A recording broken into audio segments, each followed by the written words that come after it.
माँ दुर्गा की नवशक्ति का दूसरा स्वरूप ब्रह्मचारिणी का है। यहाँ ब्रह्मा का अर्थ तपस्या से है। माँ दुर्गा का यह स्वरूप भक्तों और सिद्धों को अनंत फल देने वाला है। इनकी उपासना से तप, त्याग, वैराग्य, सदाचार और संयम की वृद्धि होती है। ब्रह्मचारिणी का अर्थ तप की चारिणी यानी तप का आचरण करने वाली। देवी का यह रूप पूर्ण ज्योतिर्मय और अत्यंत भव्य है। इस देवी के दाएं हाथ में जप की माला है और बाएं हाथ में यह कमंडल धारण किए हैं।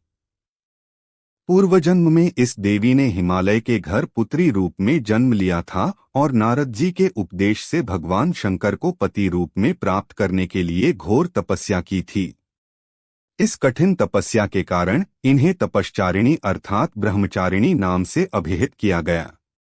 1000 वर्ष तक इन्होंने केवल फल फूल खाकर बिताए और 100 वर्षों तक केवल जमीन पर रहकर शाक पर निर्वाह किया।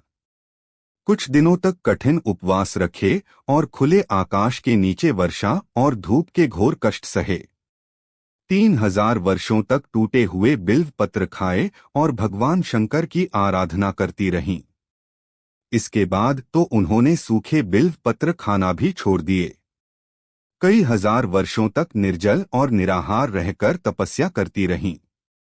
पत्तों को खाना छोड़ देने के कारण ही इनका नाम अपर्णा नाम पड़ गया। कठिन तपस्या के कारण देवी का शरीर एकदम क्षीण हो गया।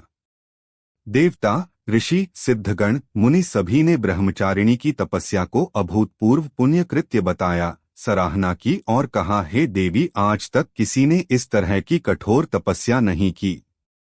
यह तुम्ही से ही संभव थी। तुम्हारी मनोकामना परिपूर्ण होगी और भगवान चंद्रमौली शिवजी तुम्हें पति रूप में प्राप्त होंगे। अब तपस्या छोड़कर घर लौट जाओ। जल्द ही तुम्हारे पिता तुम्हें बुलाने आ रहे हैं।